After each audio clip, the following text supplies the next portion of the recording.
મળતી માહિતી મુજબ ફતેપુરા તાલુકાના સામાન્ય લાભાર્થીઓના કામ બાકી રહેલા છે.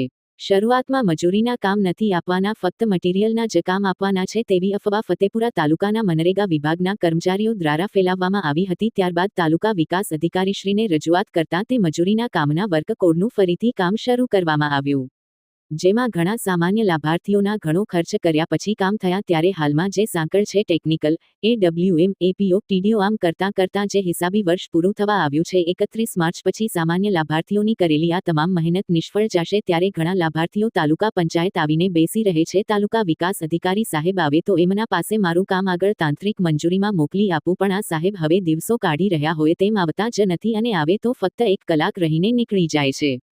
તેથી સામાન્ય લાભાર્થીઓના હિતમાં આ તમામ સમસ્યાઓનો નિકાલ તાત્કાલિક ધોરણે કરાવવામાં આવે. હિસાબી વર્ષ પૂરું થવા આવ્યું છે, જે 31 માર્ચે આજે કરેલ સમાર્થ લાભાર્થીઓ દ્વારા કરેલી જે મજૂરી છે તે બધી જ નિષ્ફળ જાય એમ છે.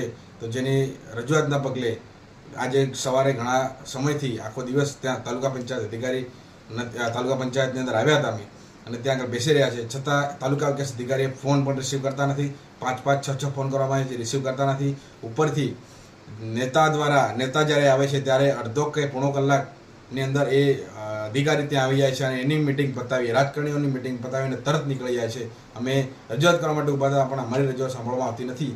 જે તાલુકા વિકાસ અધિકારી દ્વારા એમના લોગિન અંદર કરેલ કામો, એમના અંદર પડી રાખેલા જે વર્કઓડો છે, એમની જે અંદર કામગીરી આવે છે તે કામગીરીને વિલંબ કરવામાં આવે છે અને જે સામાન્ય નાગરિકોની જે મહેનત છે નિષ્ફળ કરવાની કોશિશ થઈ રહી છે, જેના પર સખત કાર્યવાહી કરવામાં આવે અને જે એમનું વલણ છે તે પક્ષપાતી અથવા તો ભેદભાવી વલણ છે એવું અમને જોવા મળે છે.